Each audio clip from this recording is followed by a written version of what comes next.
नमस्ते बच्चों, मैं संगीता पांचाल।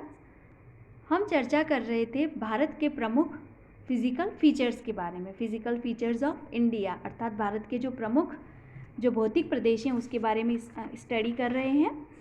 5 तरह के, जैसा कि हमने पूर्व में चर्चा कर चुके हैं कि 5 तरह के फिज़िकल रीजन्स हैं भारत के। पहला है द ग्रेट नदर्न माउंटेन्स, अर्थात उत्तर की विशाल पर्वतमाला, जिसके बारे में हम विस्तृत अध्ययन कर चुके हैं।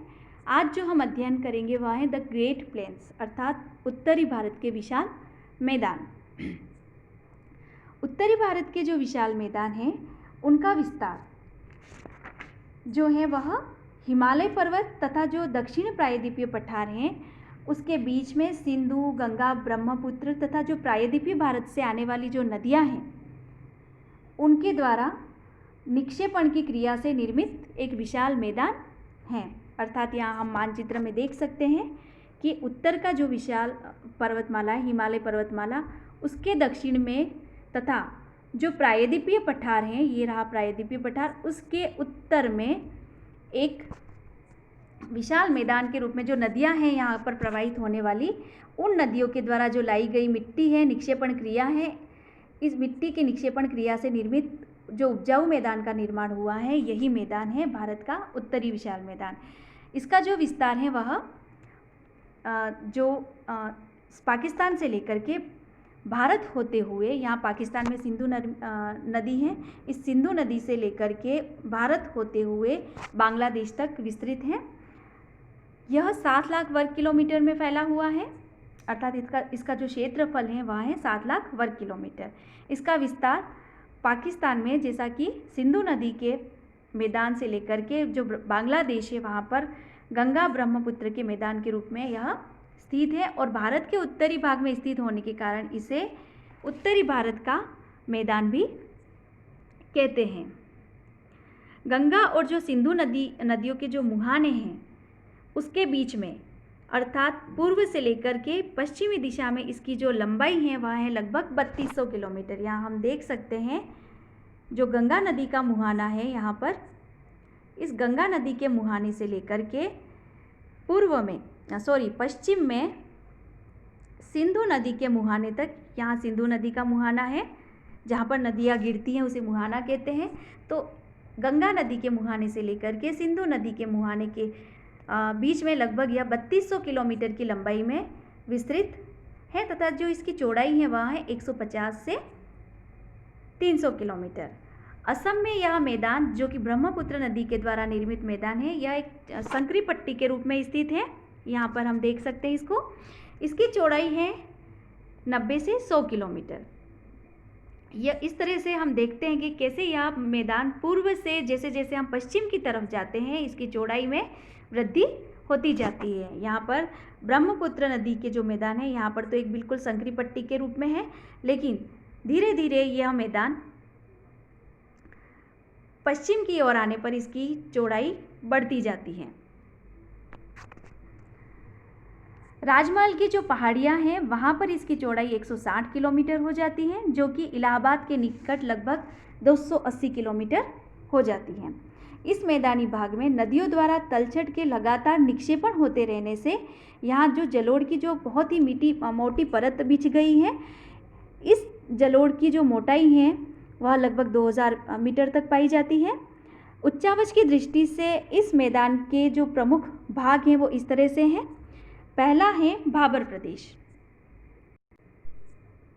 भाबर प्रदेश जो है वह शिवालिक जो हिमालय का जो पर्वतपदीय क्षेत्र है, गिरिपाद प्रदेश भी कहते हैं, या दक्षिणवर्ती भाग जो है शिवालिक प्रदेश, वहाँ के गिरिपथ से लेकर के सिंधु नदी से तीस्ता नदी तक पाया जाता है। अर्थात इसका विस्तार सिंधु नदी से लेकर के तीस्ता नदी तक पाया जाता है।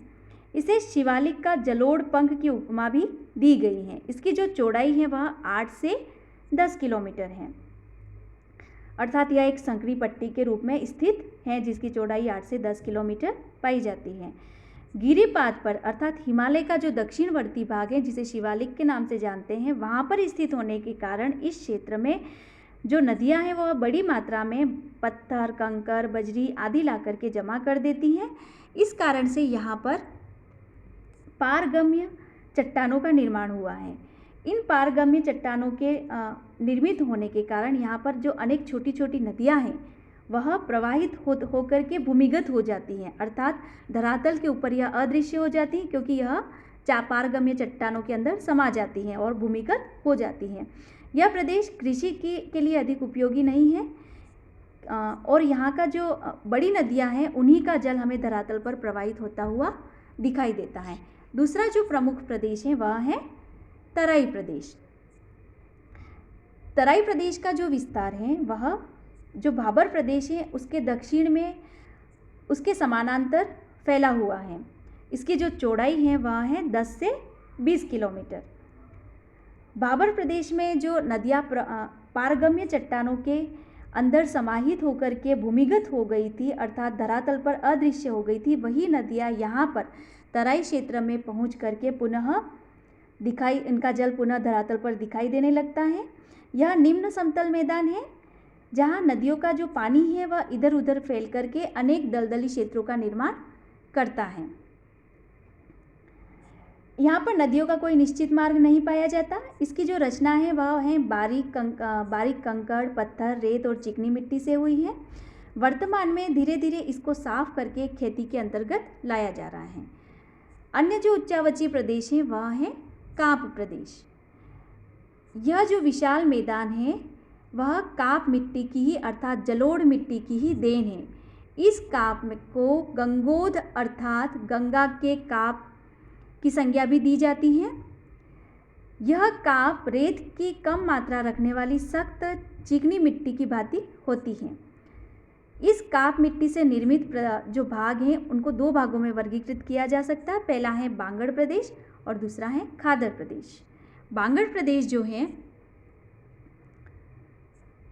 वह मैदान का वह ऊंचा भाग है जहाँ पर जो सामान्य नदियों के बाढ़ का जल नहीं पहुँच पाता है। बच्चों, यहाँ पर बांगड़ प्रदेश पर एक महत्वपूर्ण प्रश्न बनता है कि बांगड़ प्रदेश क्या है या बांगड़ क्या है। तो बांगड़ वह प्रदेश है जो उत्तर का विशाल मैदान है वहाँ पर प्रायः उच्च भूमि क्षेत्र में पाए जाते हैं या ऊंचे भाग हैं जहाँ पर नदियों के द्वारा बाढ़ का जल नहीं पहुँच पाता है।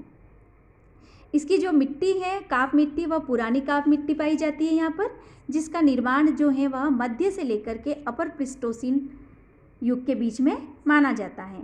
इसका रंग हरा है और इसमें कंकड़ के रूप में चूना युक्त संग्रथनों की अधिकता पाई जाती है। यह प्रदेश कृषि के लिए अधिक उपयोगी नहीं होता है। इस मैदान में धरातल का उतार चढ़ाव जो है वह जो समुद्र में जो लहरें चलती हैं उसकी भांति लहराता हुआ यहाँ का धरातल पाया जाता है, अर्थात समुद्र की लहरों की भांति लहराता हुआ दिखाई देता है। सतलज का मैदान तथा गंगा के जो ऊपरी मैदान है वहाँ पर बांगड़ की अधिकता पाई जाती है।